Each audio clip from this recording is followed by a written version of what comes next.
Bienvenidos a Este Oeste.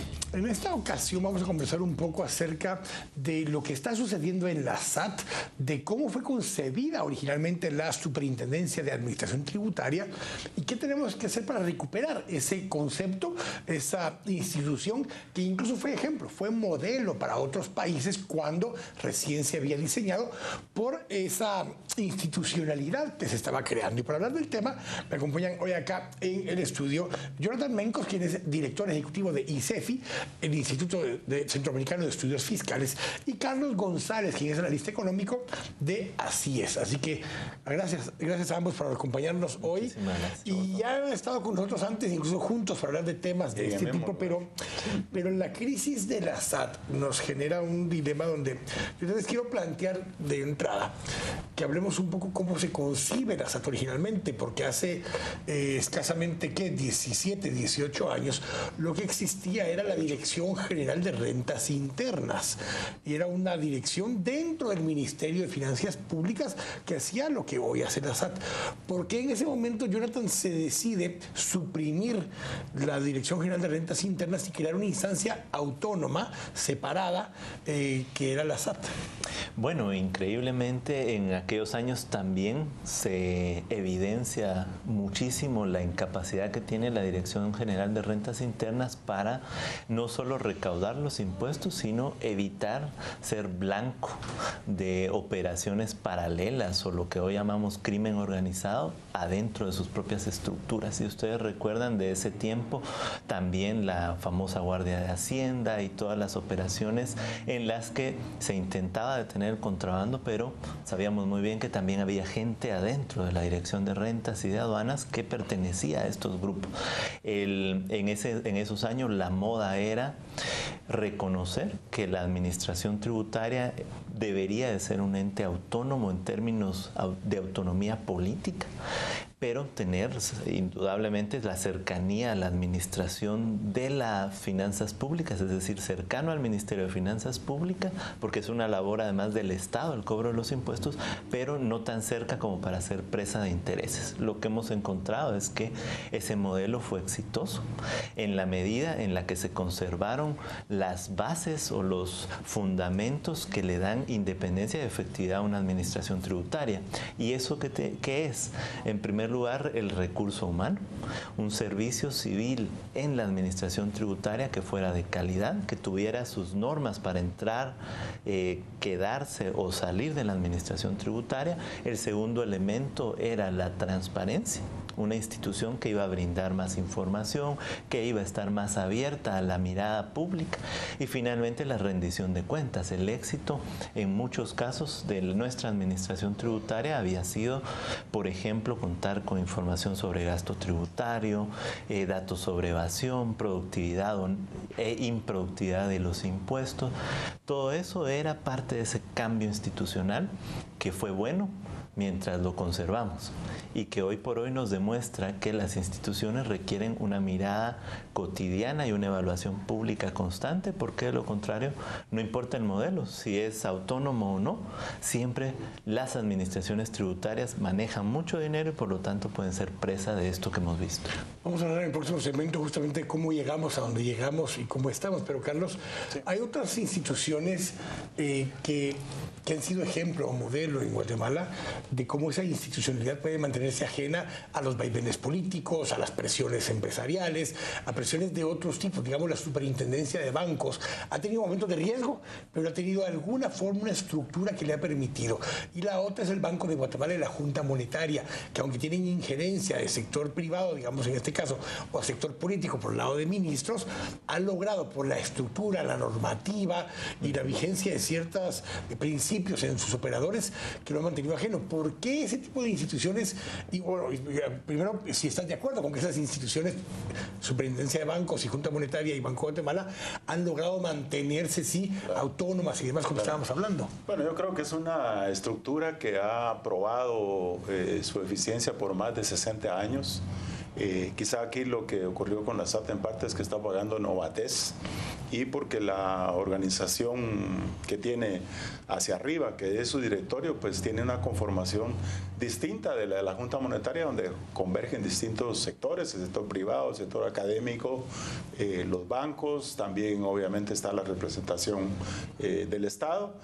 A pesar de que ha habido muchas personas que creen que la autonomía de la banca central todavía no es completa, porque hay una participación de la banca privada del gobierno central que puede inclinar las decisiones, definitivamente creo que ha probado por estos más de 60 años ser eficiente en sus procedimientos. Son entidades en donde el manejo de ellas ha sido transparente, y en el caso de la SAT, como digo, es una, quizás está pagando novatez, y agregaría yo lo que decía Jonathan de los objetivos primordiales, que también era como necesario crear una entidad con esas características, dado el crecimiento constante de la economía y la complejidad del sistema tributario que tenemos, con una cantidad de leyes grande que amerita crear un ente como este, pero con los objetivos que bien planteaba.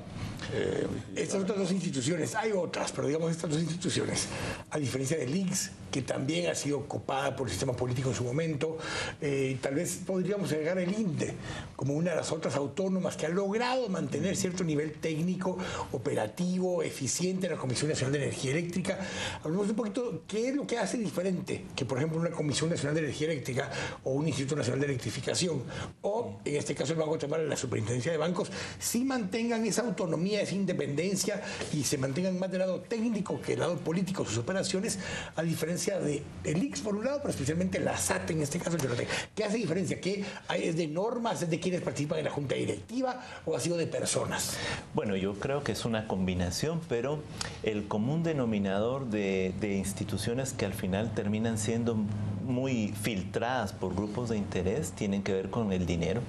La administración tributaria maneja muchísimos recursos, es el corazón del Estado. Aún cuando recauda poco, eso poco es mucho, son 50,000 millones de quetzales al año que indudablemente va a haber un interés mayor del que pueda tener el Banco de Guatemala, una institución que después voy a explicar otras características que tiene, pero que en todo caso dejó de ser presa de intereses políticos cuando ya no estaba aquella famosa e imaginaria maquinita de emitir recursos, ¿verdad? Hoy por hoy el Banco de Guatemala es una institución muy creíble, pero en buena medida hay una meritocracia dentro, ¿verdad? No se entra por ser amigo de alguien o por ser pariente. Creo que han conservado un servicio civil a lo interno muy meritocrático que va premiando las capacidades de las personas en la medida en la que van avanzando. Pero porque ahí sí y en la SAT no. Porque la gran diferencia es que el Banco de Guatemala no maneja dinero. Todos nos imaginamos un banco en donde entran y salen muchos recursos, pero no son del Estado en particular, y por lo tanto no pueden ser presas de intereses tan grandes como los que hoy han tomado la administración tributaria. Manipular la tasa de interés, pues eso no se necesita ser miembro del Banco Central para manipularla en un país como el nuestro. Entonces, realmente el gravísimo problema de instituciones tan grandes y que manejan tantos recursos como el ICS o como la SAT es que parecen terminar siendo tierra de nadie, ¿verdad? Como el dinero es de todos, y yo me atrevería a decir que bancos estatales habría que pasarles también la misma radiografía de lo que estamos haciendo hoy en la administración tributaria, porque parecen ser tierra de nadie, ¿verdad? Solo difiere un tanto de Jonathan en el sentido que el Banco de Guatemala sí maneja también recursos, los recursos de la nación, por ejemplo, las reservas monetarias internacionales, que es el activo quizás principal y que da garantía del pago de compromisos hacia otros países. Yo pensaría tal vez que la diferencia está en los procesos de selección de las personas que trabajan en esas instituciones. Como decía Jonathan, hay una meritocracia, hay filtros especiales. Pero técnicamente en la SAT también la hay.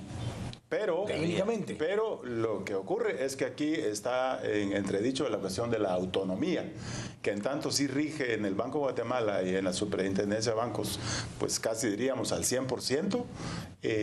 En la SAT el problema es que no hay una autonomía total en cuanto que las autoridades de gobierno no metan las manos en los nombramientos de personas. Pero veamos, yendo a ese punto, ¿cómo se integra el directorio de la SAT? ¿Quiénes integran ese directorio de la SAT en ese momento? Bueno, no con nombre y apellido, sino que quién representan. Sí. Bueno, tal vez. Bueno, en realidad, fue inicialmente. Dado el inicio de la administración tributaria, se supuso que eran personas que representaban grupos de personas con cierta excelencia y cierto conocimiento en la administración ¿académicos? Tributaria, académicos, profesionales, que al cabo del tiempo lo que nos han demostrado es que también tienen intereses ahí particulares. Porque ahora estamos en un proceso de selección de dos de los directores titulares y los suplentes. Pero ¿cómo fue la selección original? ¿Cuál era la norma? ¿Cuál es la ley que dice quién debe proponer y quién los designa? Sí, no, la primera versión fue efectivamente como se hace en la actualidad. El presidente elige quiénes van al directorio. Sí.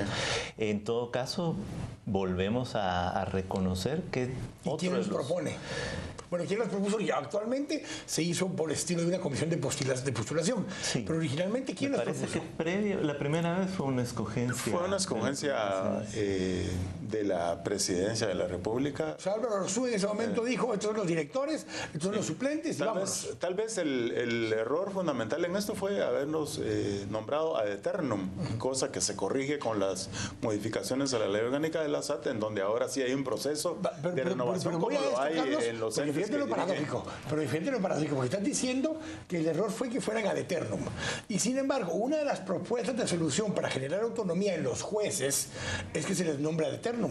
Pero es que el trabajo para que tengan autonomía de quien los nombró para ejercer su jurisdicción sin ninguna presión de quien los nombró.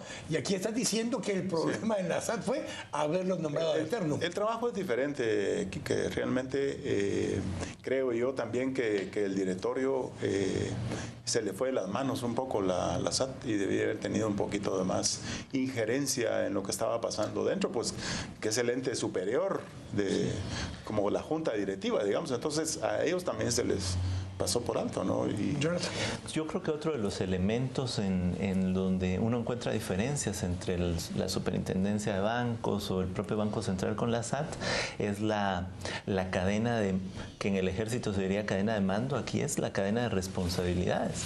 Lo que ha sucedido en la administración tributaria hoy por hoy, las declaraciones del directorio es que ellos no sabían y que no era su competencia, o el propio superintendente. O la intendente de aduanas, ahora exintendente de aduanas. Bueno, todo eso lo que nos revela es una cadena rota de responsabilidades donde pero fíjese, no hay quien. Tengo que ir al corte y vamos a regresar con esto. El presidente dice que está indignado.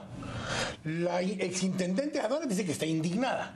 Los directores dicen que están indignados. Entonces ahora todo el mundo está indignado. Pues sí, y nadie hizo... Pero alguien tendrá que rendir cuentas sobre eso, así es. Tengo que ir al corte, vamos a hablar justamente de eso.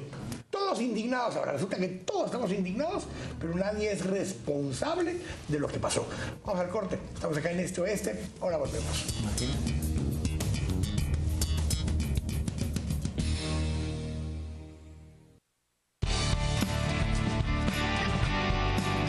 Estamos presentando Este Oeste.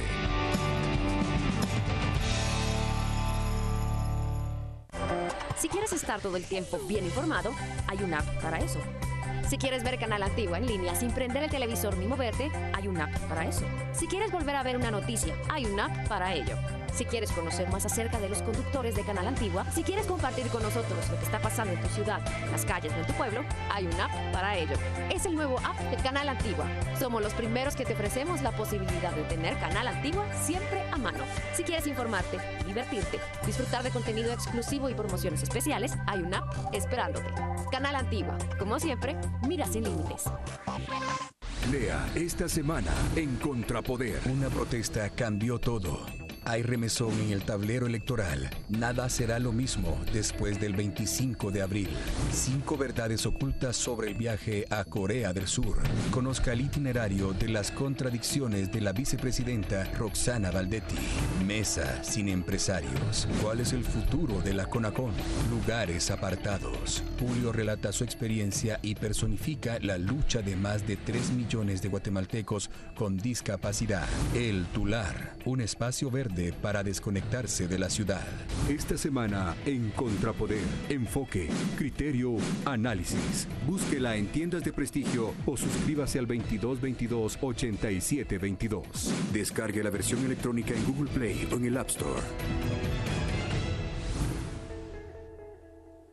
Destino 2016, la realidad del país al desnudo. Los mejores periodistas entrevistarán a los candidatos a ocupar cargos en las próximas elecciones. Indagamos en las propuestas y analizamos las miradas sobre la coyuntura del país y el futuro de Guatemala. Líneas y redes abiertas para que usted participe y sea protagonista de la discusión. Destino 2016, desde el 3 de mayo, por la pantalla de Canal Antigua. 2015, año de decisiones, año para ver Canal Antigua.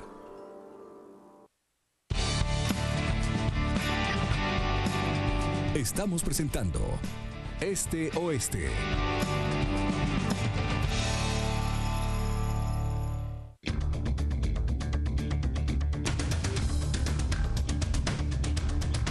Estamos de regreso acá en Este Oeste y estamos todos indignados, así le deberíamos llamar a todo este segmento, todos estos días atrás y a las semanas que vienen, porque resulta ser que ahora, como les decía hace un momento, el presidente indignado, la exintendente de Aduanas indignada, porque no se explica a ella cómo pasó todo lo que pasó, pero ella era la responsable. El presidente fue quien nombró a los 2 superintendentes que están presos ahora. La intendente de Aduanas tenía bajo su responsabilidad a buena parte del personal que fue capturado como personal interno. Entonces, fijémonos en este caso, la intendente de Aduanas, o ex intendente de Aduanas, tenía personal abajo de ella, responsable, y está presa en este momento, ligada a proceso. Y arriba de ella, sus 2 jefes, bueno, uno fue su jefe, el otro no, presos también. Todos indignados, pero nadie responsable, Jonathan. Así es, y yo creo que indignados deben estar los ciudadanos, indignados los contribuyentes honestos. Los políticos, la gente dentro de la administración tributaria debe estar indignada, pero también alguien tiene que responder sobre lo sucedido. Y creo que ese es realmente lo que estamos esperando en el momento actual. Indignémonos todos, pero alguien va a tener que ejercer su responsabilidad y por lo tanto el castigo frente a lo que estamos observando. Y eso, hay una cadena de responsabilidades muy clara que comienza con la propia presidencia de la República. Cuando uno lee la ley orgánica de la administración tributaria, que le da al presidente, a la presidencia, la potestad de elegir directorio y de elegir superintendente. Entonces, hay que responsabilizar a alguien. Desde una tienda de barrio, Carlos, yo creo, hasta el negocio más grande. Si yo tengo un empleado y lo nombro y está a cargo de mi caja, y pongo una tienda de barrio, y dejamos al Patojo, al sobrino, a cargo del negocio, y dejamos la caja chica, le dijimos, tiene 200 pesos de incentivo para dar vuelto. Y cuando regresamos no cuadra las ventas con esto, el Patojo es responsable. La indignación es mayor aún, toda vez que la cabeza de este grupo llamado La Línea estaba en el secretario privado de la vicepresidencia y de ahí hacia adentro de la SAT. Y también tenemos que tomar en cuenta que de afuera hay quienes corrompen. Desgraciadamente aquí no se da el caso, como dicen, con los policías. Los policías los corrompen porque dicen que tienen mal sueldo, pero yo creo que los funcionarios de la SAT sí tienen una buena remuneración, acorde de los mejores salarios del sector. Exactamente, entonces se extraña uno de eso, pero la indignación, repito, viene a partir de que un funcionario muy cercano a la vicepresidencia sea la cabeza de esta... Ahora, yo ahí pongo en duda ese esquema. Yo entiendo el esquema que nos presentó la FESI, que nos presentó la CICIG, pero cuando uno de los actores externos dice tener 18 años de experiencia en el negocio de este tipo de líneas, está de segundo y el jefe es el secretario privado de la vicepresidencia, uno se pregunta quién es realmente el operador. ¿No será que la parte de arriba, entre comillas, de la estructura es el que coyunturalmente y en ese gobierno se beneficia del sistema, pero es un sistema que se mantiene y mantiene? Porque si este cuate de Teniente Jerez dice que lleva 18 años de experiencia, quiere decir que lo hacía con otro secretario antes, no sé si el de la presidencia o el de la vicepresidencia, o con quién, pero el gobierno anterior, que lo hacía con alguien, lo hacían con alguien. Yo creo que los procesos de selección son muy importantes, que ya lo había mencionado antes. Hay que buscar con lupa los antecedentes de las personas a quienes se les van a dar las llaves. No hay que darle las llaves al ladrón, pues si es un cargo tan importante donde se manejan tantos millones, que los procesos de selección tienen que ser muy cuidadosos, y a la instancia más alta utilizar inteligencia de la que dispone el gobierno para ver si las personas son probas, sobre todo, aparte de la capacidad mínima que pareciera que sí la llenan, pero no llenan el aspecto de honorabilidad. El problema, Jonathan, es que aquí hablamos de la línea, como si fuera la única línea de operación dentro de la SAT. Y aquí podemos hablar de otros ministerios y demás, pero dentro de la SAT se habla como si fuera la línea. Pero no hemos hablado de la corrupción que hay con la devolución de créditos fiscales.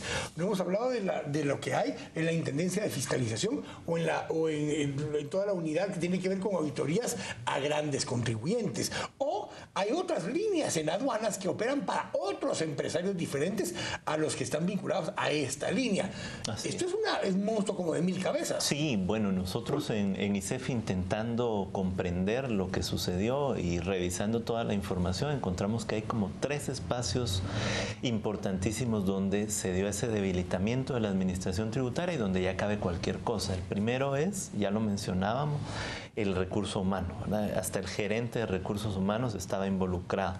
¿Por qué? Porque ahí se puede sacar al personal honrado y se puede poner al personal que se quiera poner, ¿verdad? O sea, sí hacen revisión del personal, sí hacen, pero ven que sean adecuados para el negocio que quieren hacer, no para el negocio de la SAT. Bueno, eso es un poco obvio, lo porque que el gerente de explica, recursos humanos, incluso ese gerente puede disponer de esas personas que van entrando y son parte de la organización para ir a las aduanas, para estar en el registro de vehículos, en fiscalización. Bueno, a partir de la toma de recursos humanos, ya la administración tributaria pierde la autonomía esa de la que estábamos hablando en términos muy teóricos y pasa a estar en manos de alguien, de un grupo criminal. Los recomendados de los políticos. El segundo elemento es la transparencia. Lo otro que uno puede observar es que en los últimos años hay una pérdida de transparencia, reconociendo la transparencia como algo tan simple como publicar información, estadísticas. Cuando hace algunos años teníamos estadísticas de pago de impuestos por aduana, en los últimos tiempos incluso leímos notas de prensa en donde el propio ministro o ministra de Hacienda, de Finanzas, decía que ni a él le entregaban las metas. Entonces, que qué pena, pero no se podía hacer nada. La transparencia, perder la transparencia es abrir la puerta para la arbitrariedad. Entonces ya teníamos a las personas adentro, teníamos opacidad para que cada quien decida qué hacer en las aduanas, cuáles son los procedimientos, el famoso semáforo, que terminó siendo algo muy arbitrario, no era un semáforo que manejaba los riesgos y que por eso alertaba, sino era un semáforo en el que se paraba de acuerdo al vista de aduanas o al técnico que estuviera cercano al momento en el que tocaba hacer ese negocio. Incluso habían empresarios que importaban y pedían que bajaran del barco su producto dependiendo del turno que tocara de los vistas de aduanas. Si estaban los vistas de aduanas que le correspondían o no para poder pasar sus productos, Carlos. O sea, tú decías, bueno, pero el problema es por nombramientos de políticos, decías tú hace un momentito. Yo voy más allá, y lo hablábamos con David Martínez Salvador en el programa anterior. El problema es que no son necesariamente nombramientos de políticos, son nombramientos de estas estructuras externas, como la del teniente Jerez, que desde afuera llaman de recursos humanos y dice, a tal persona póngame aquí. Y el teniente Jerez no es ningún actor político, es un actor externo, miembro de una red criminal que da órdenes hacia adentro de la SAT. Eso es lo que complica el ambiente realmente. Y es tal el poder que tiene que Lo que hemos escuchado es que podían decidir a quién poner de superintendente o no, ¿verdad? Creo que el siguiente paso sería tengamos todo el directorio, aunque hoy por hoy es un directorio ya inoperante. Pero bueno, el tercer elemento en donde se encuentra el debilitamiento es en la rendición de cuentas. Llevamos 2 o 3 años pidiendo planes de fiscalización, planes de recaudación, planes de control y no existe nada. Estos 3 elementos al final son la mezcla perfecta para que el grupo paralelo sea más efectivo que la institucionalidad legalmente establecida, porque al final no le rinde cuentas a nadie, pero aún así ese grupo, de acuerdo a las investigaciones que hemos escuchado, tenía la capacidad hasta llevar el control de lo que estaban sacando como fruto de sus negocios mal habidos. Porque Carlos, en este dilema, parte de lo que se genera también es de que como no es solo un negocio, porque son varios negocios paralelos, el problema es que, como lo que decíamos de quién nombra y quién no nombra, hay gente operativa que ha estado ahí por años y no importa qué superintendente le pongan, el procedimiento sigue. Y lo único que le llegan a dejar al superintendente es su bolsa con dinero o su boleta de depósito en la cuenta que le depositaron el dinero. Entonces hemos visto superintendentes pasar que o recibían el dinero y nadie nunca se dio cuenta, o dejaron de recibirlo y cambiaron personal y eso generó crisis adentro. Entonces, ¿qué certeza nos da hacia atrás qué ha pasado? Bueno, aquí tal vez vale la pena traer a cuenta lo que hizo el colega Miguel Gutiérrez. Él llegó y entiendo que descabezó pensando y teniendo la información que seguramente le llegó de quiénes personas no eran deseables dentro de esa administración. Pero ¿qué pasó? Él se fue y al venir otro superintendente parece que regresaron los que estaban antes con malos precedentes, ¿no?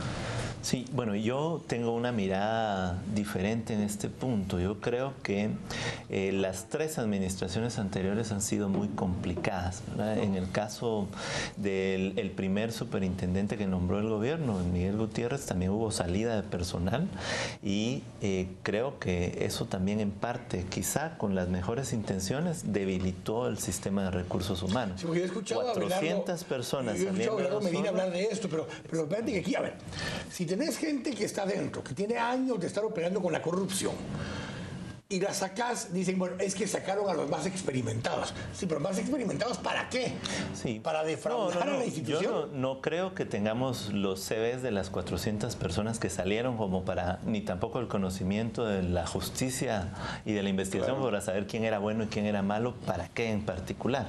Yo voy al punto inicial, que es salir de 400 personas. Debilitamos la institución. Debilita la institucionalidad, a menos que yo tenga los 400 que van a llegar y que yo ya compruebe quiénes son. Y que tienen conocimientos, entonces, capacidad. Volver a preparar a las personas. Imagínense si hoy salieran 300 personas de las 600 que forman el Banco de Guatemala, no creamos que el banco va a sobrevivir o la va a pasar como que no sucede nada. Entonces, creo que volvemos al tema de que la institucionalidad hay que preservarla, y eso tiene procedimientos, tiene la necesidad de ser transparente, de rendir cuenta, y al final el problema es algo sistémico. No le podemos culpar únicamente a una persona o al directorio. Creo que hay un problema sistémico sobre la administración tributaria que hay que corregir, porque ya salimos a manifestar, ya todos estamos indignados. Ahora lo que toca es poner manos a la obra y empezar a trazar una hoja de ruta. O sea que sí proceden las renovaciones de personal, pero en forma gradual, de tal manera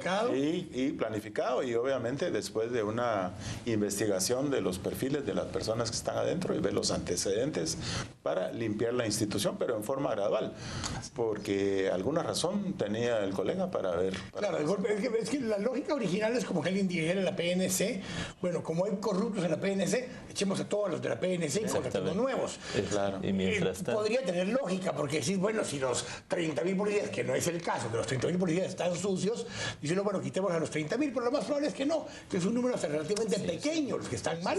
Por lo regular, los corruptos son menos que la gente honrada, por supuesto, aunque en todas las más instituciones. pagos, así es. Entonces, lograr encontrar ese balance entre cómo sacarlos y cómo reemplazarlos, y especialmente los que están en puestos estratégicos, se vuelve clave. Cabalmente, vamos a ir al corte, vamos a empezar a hablar acerca de esa hoja de ruta, cómo recuperamos la institucionalidad de la SAT, porque en esa época, en el 98, se transforman dos instituciones prácticamente. Uno, se eliminan la Policía Nacional y la Guardia de Hacienda y se crea la Policía Nacional Civil. Y dos, se cierra la Dirección General de Rentas Internas y se crea la Superintendencia de Administración Tributaria. Vamos a hablar de la SAT, cómo retomamos el camino o la ruta y entendemos un proceso para reivindicar y fortalecer nuevamente una buena institución como la SAT. Tengo que ir al corte. Estamos acá en Este Oeste. Volvemos en un momento.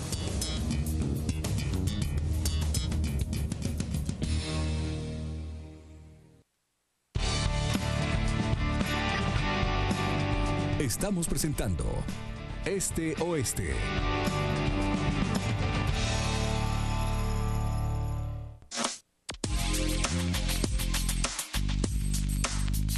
¿Sufre de sobrepeso, colesterol alto, estreñimiento? ¿Te gustaría eliminar todas esas libras de más? Presentamos la piñaterapia del Dr. Ming, el nuevo tratamiento 100% natural para desintoxicar el cuerpo y bajar de peso. Bajé 23 libras. Estoy feliz con los resultados. Piñaterapia del Dr. Ming, con su efectiva fórmula antioxidante, diurética y quemadora de grasa, ideal para combatir la celulitis y perder peso de manera natural. Tómalo frío o caliente. Bebe tu té 2 veces al día y sorpréndete con los resultados. Es 100% natural y sabe muy rico. No solo bajé de peso, también bajé medidas, tengo control del apetito, control de ansiedad. Bueno, lo mejor de todo es que no he vuelto a engordar. Limpie y desintoxique su cuerpo con el nuevo té de piña del Dr. Ming. Y si nos llama ahora, le enviaremos otro tratamiento completamente gratis. Sí, 2 por 1. Si llama ahora mismo, llame ya.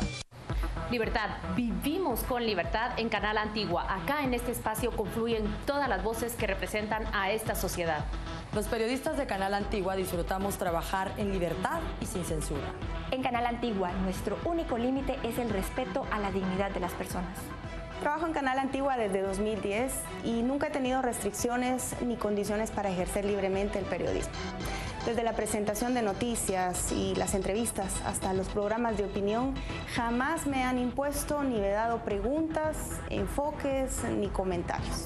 Un entorno libre de censura nos permite el ejercicio de un periodismo sin ataduras. Analizar, opinar y entrevistar con total libertad es importante para formar ciudadanía y formar opinión libremente. Por eso estamos acá en Canal Antigua, para hablar de cualquier tema, con cualquier invitado, de cualquier ideología. Yo defiendo la libertad de expresión de pensamiento. Yo estoy de acuerdo con que haya libertad para pensar. ¿Y usted? La libertad de expresión es la forma en que transmitimos a los demás lo que somos, lo que pensamos, lo que anhelamos para nosotros y los demás. La libertad de expresión es mucho más que aquella Convención de los Derechos Humanos de 1948 o lo que dice la Constitución Política de una república. Es el respeto a lo que tú piensas y que tú respetes lo que yo opino. La libertad de expresión es una manifestación del derecho a la libertad individual. Ser libre significa no estar sujeto al arbitrio de otro, para poder hacer uso de nuestra propia iniciativa y buscar nuestra felicidad. Porque lo que ocurre en aquellos países donde no se respeta este derecho es que hay personas, hay periodistas y hay formadores de opinión que pagan con su vida, con su libertad o con su integridad física su derecho a expresarse libremente. Por eso es que la libertad de expresión del pensamiento, la libertad de opinión, la libertad de pensar son tan importantes. No podríamos ni siquiera hablar. No podríamos ni siquiera conocer qué es lo que piensan los demás. Recuerde que para trabajar en libertad, para producir, para hacer, para pensar en libertad, tenemos esta garantía. Por eso es que hay que defenderla. Estamos dispuestos a defender esa libertad de expresión frente a cualquiera que pretenda limitarla. En Canal Antigua apostamos y defendemos la libertad de expresión, porque sin libertad de expresión, sencillamente, no hay libertad. Destino 2016, la realidad del país al desnudo. Los mejores periodistas entrevistarán a los candidatos a ocupar cargos en las próximas elecciones. Indagamos en las propuestas y analizamos las miradas sobre la coyuntura del país y el futuro de Guatemala. Líneas y redes abiertas para que usted participe y sea protagonista de la discusión. Destino 2016, desde el 3 de mayo, por la pantalla de Canal Antigua. 2015, año de decisiones, año para ver Canal Antigua.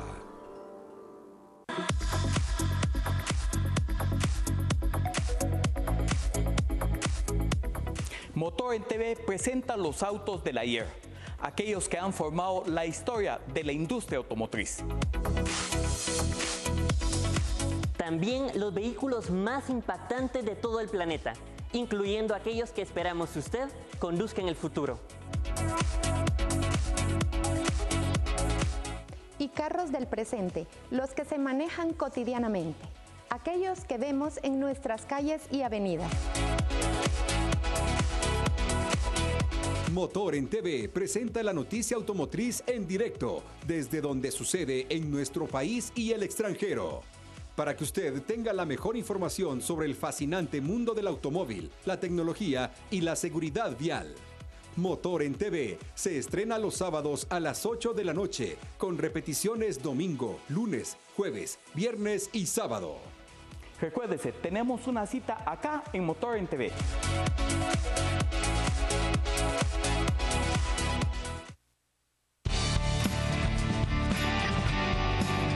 Estamos presentando Este Oeste.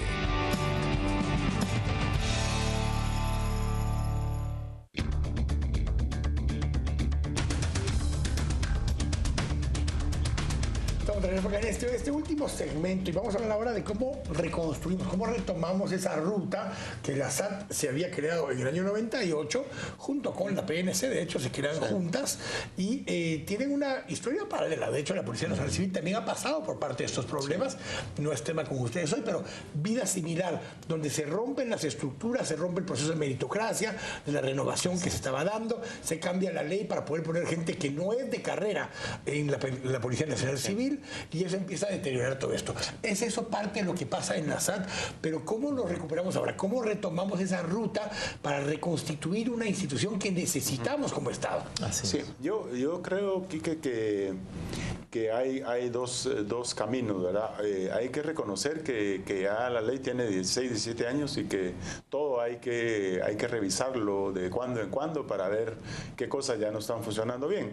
Una opción es seguir el camino de lo que la ley ya establece. Por ejemplo, que los candidatos que tiene ya el presidente en sus manos escoja los 2 titulares, miembros del directorio, y los 2 suplentes. Qué cosa paradójica. Y luego que le proponga a este nuevo directorio. Sí, pero una cosa paradójica, Carlos, es que algunos de los que están ahí han sido parte de esa estructura, y parte de esa estructura corrupta que han tenido las SAT antes. Algunos de los candidatos son parte de esa misma estructura. Sí, esa es una opción, de dejar el camino que siga como está, y la otra es reestructura, pero a partir de una nueva ley que corrija estos procedimientos, que se integre de otra manera un cuerpo colegiado, que nombre al superintendente, emulando un poco lo que se hace en Junta Monetaria para nombrar al presidente del Banco de Guatemala y al superintendente de bancos.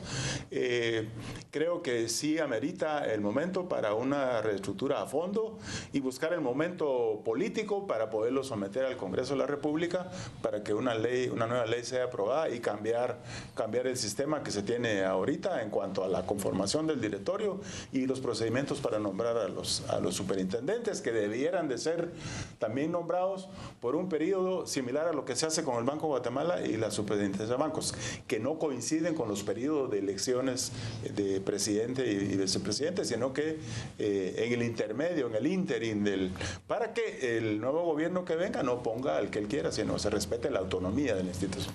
Del ICEFI, ¿ustedes han planteado una hoja de ruta para esto? Sí, nosotros tenemos a la luz de esto que hemos ido descubriendo sobre los espacios de debilitamiento de la SAT, creemos que hay que elaborar una hoja de ruta que tiene 3 tiempos. Hay un tiempo que es ahora, el inmediato, y que ya el superintendente interino debería estar actuando sobre eso, y eso tiene que ver con la gobernabilidad interna.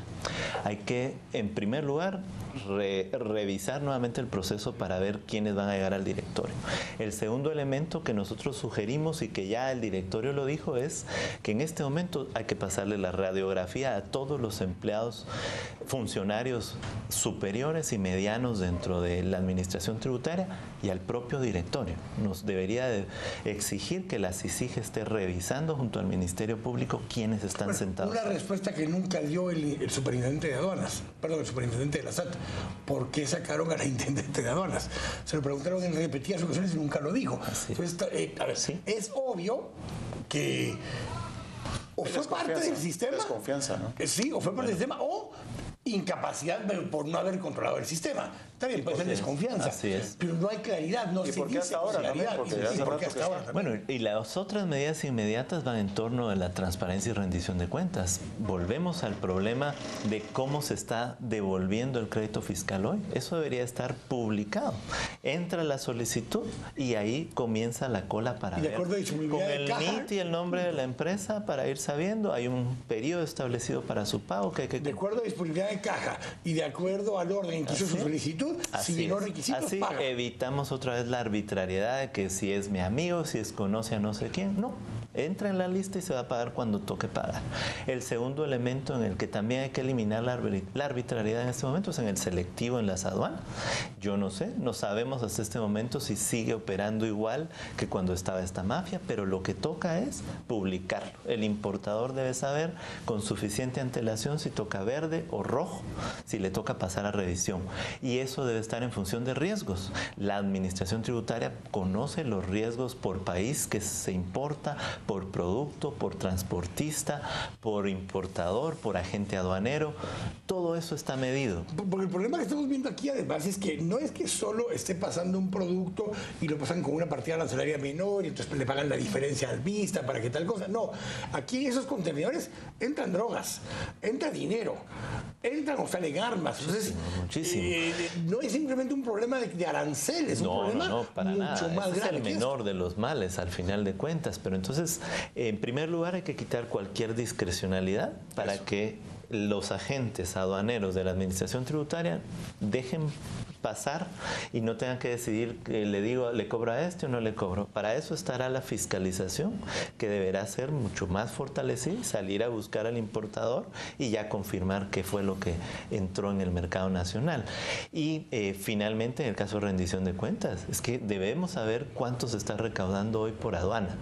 Debemos saber cuánto es el nivel o las posibilidades de defraudación. Todo eso son cálculos Debemos sencillos. poder saber cuánto por aduana, cuánto por turno, cuánto por vista. Se puede saber. Hasta por el tema del vista. Entonces, podemos saber qué vistas son más efectivos, más eficientes. Esa información la podemos tener y la deberíamos de hacer pública para empezar a cortar los espacios de arbitrariedad. Eso es para el cortísimo plazo.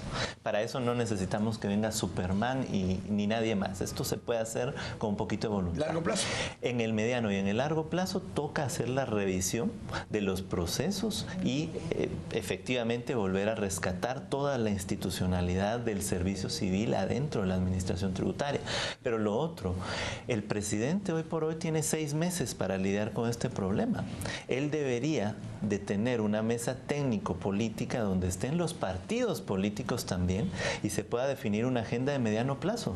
Lo que estamos viendo hoy no se va a solucionar con elegir nuevo director. Esta mesa que convocó. Pues nosotros diferimos en eso porque le está dando un tiempo muy mínimo y temas muy acotados, que yo creo que podría ser un síndrome gatopardiano. Hagamos que parezca que vamos a hacer cambios. Elegir directorio en este momento no es lo más importante. Lo que necesitamos es esa hoja de ruta que va a durar 2 o 3 años y que requiere del concurso de los políticos, porque deberíamos de sentar el precedente de que el próximo superintendente bien escogido, y aquí sí con el apoyo del MP y de la CICIG, sea un superintendente para los próximos 2 o 3 años. Sea un superintendente que no tiene que rendirle cuentas al presidente, sino al contribuyente, que además somos más que una única persona. Y lo otro es que necesitamos en el largo plazo definir esas cadenas de responsabilidad. ¿Es efectivo tener hoy por hoy un directorio que los goles se los meten en su propia cancha? ¿Es efectivo comisiones de postulación con personas a las que no podemos irles a exigir nada porque no son funcionarios públicos, salvo el rector de la Universidad de San Carlos? Yo creo que hay una reflexión de Estado. Hay una reflexión de Estado que tenemos que hacer, porque por lo menos al Congreso le podemos ir a manifestar y decir que no estamos de acuerdo con sus elecciones de magistrado. Pero ¿quién va a ir a la Universidad Mariano Gálvez a decirle al decano eso. Nos van a sacar rapidísimo porque no es su competencia pública. Entonces hay que redefinir realmente las responsabilidades, incluso en el proceso de elección.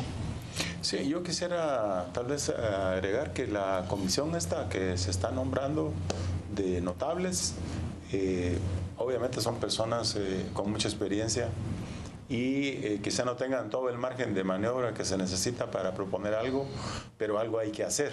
Entonces está ahorita en un momento como de impasse, y en tanto se puede seguir una hoja de ruta que requiere tiempo de largo plazo, como dice Jonathan. Yo creo que algo hay que hacer ahora, porque el pueblo está esperando también alguna respuesta. Entonces esta comisión creo que le puede asesorar adecuadamente al presidente para buscar cuál es el camino, ya sea para la transición o de una vez para largo plazo, como podría ser proponer reformas de fondo a la ley orgánica de la Asamblea.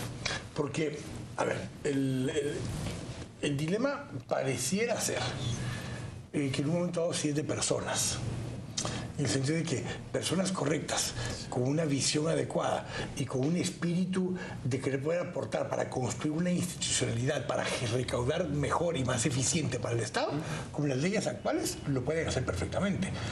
El problema es que quienes son nombrados derivados de compromisos con personas que o financiaron campaña o que están dentro de la estructura, que necesitan los puestos específicos para recuperar su inversión que hubo en la campaña. Entonces, podemos cambiar las leyes, podemos ser más estrictos en temas de transparencia, eso ayudaría muchísimo. Pero llega un momento en el que tenemos que depender sí o sí en esa ética y en esa voluntad de esos profesionales que están en esos puestos. Eso, hay que ser más exigentes en el proceso de selección de los futuros superintendentes. Y además, que no sea a través del directorio, sino un órgano más integrado con varios sectores para que yo me atrevería a decir que la ética también va acompañada del castigo. Claro. Y lo que hoy estamos viendo es una relativización de la corrupción. O sea, mientras no me cachen, nos indignamos, pero de ahí no pasa nada. No hay tampoco me indigno y además renuncio, o me indigno y pongo a los tribunales a trabajar y les pido que sean realmente rápidos en la búsqueda. Pasa, pero el dinero queda, dicen los muchachos. Exactamente. Entonces, sí es un tema de personas, pero es un tema sistémico. Las instituciones también van generando personas y las personas van cambiando las instituciones. En la medida en que las reglas sean más claras, en esa medida el honrado debería ir caminando. Hay instituciones que generan identidad con la institución, identidad con los principios y los valores que pregona la institución. Yo por eso regreso un poco a lo que hablábamos al inicio, un Banco de Guatemala. Cualquiera que sea formado dentro de la estructura del Banco de Guatemala tiene una visión, una idea, un ideal, una identidad con la institución y no se atreve a decir ciertas cosas porque está en el Banco de Guatemala. O sea, de alguna forma lo arropa esa identidad. Pero el Banco de Guatemala tiene sus procesos de purga. Y esos procesos de purga no se dan únicamente con quienes no son conocidos del presidente del banco.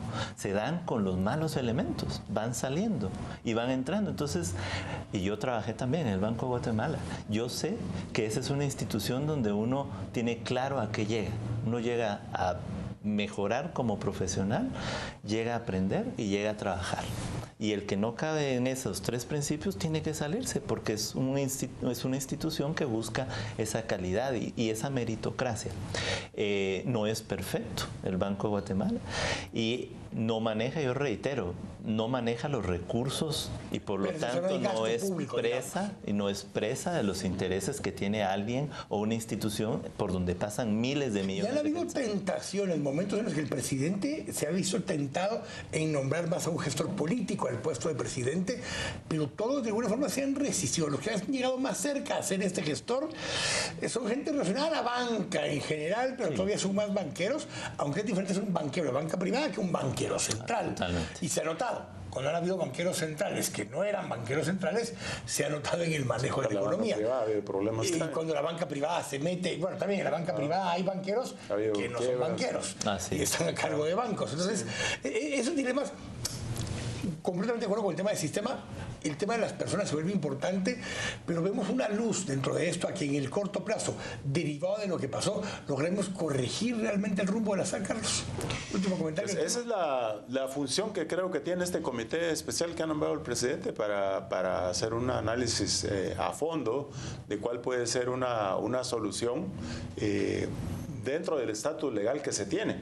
Claro. Y si no se puede así, pues proponer reformas a la ley para que en el futuro se mejore esto. Yo lo que quisiera indicar aquí que también es que la defraudación aduanera, el contrabando, es un mal de muchos años y todo el mundo lo sabe. El problema es que ahora se dio adentro y se descubrió lo que posiblemente tiene muchos años de estar ocurriendo. Y lo peor de todo, insisto, es que la cabeza haya sido un funcionario tan cercano a la vicepresidencia. Sí. No, yo creo que esta es una oportunidad idónea para plantear cambios que permitan fortalecer la institucionalidad. Deben ser cambios muy exigentes, no para la comodidad de la presidencia, sino para la comodidad del contribuyente. Claro. Y por lo tanto tenemos que ir más allá de lo que hoy nos está intentando proponer como solución. La sociedad y los centros de pensamiento tenemos una obligación de plantear esa hoja de ruta equilibrada, pero también clara para que esto no vuelva a suceder. Gracias, Jonathan. Gracias, Carlos. Y a usted, es cierto, buena parte de la responsabilidad está ahí en esos funcionarios y en quienes los nombraron, pero también está en usted y en nosotros, porque si usted compra productos pirata, usted compra productos que sabe que no fueron importados legalmente, si usted va y compra en lugares donde no le emiten factura, si usted es parte de todo eso, compra facturas o usted mismo compra un funcionario para importar sus productos más baratos, usted no es parte de la solución, usted es parte del problema. Y muchos, de alguna forma, hemos sido partícipes de eso, pero nos toca a todos un poco la responsabilidad tratar de corregir eso. Así que los espero la próxima semana, acá en Este Oeste. Gracias por habernos acompañado. Que los bendiga.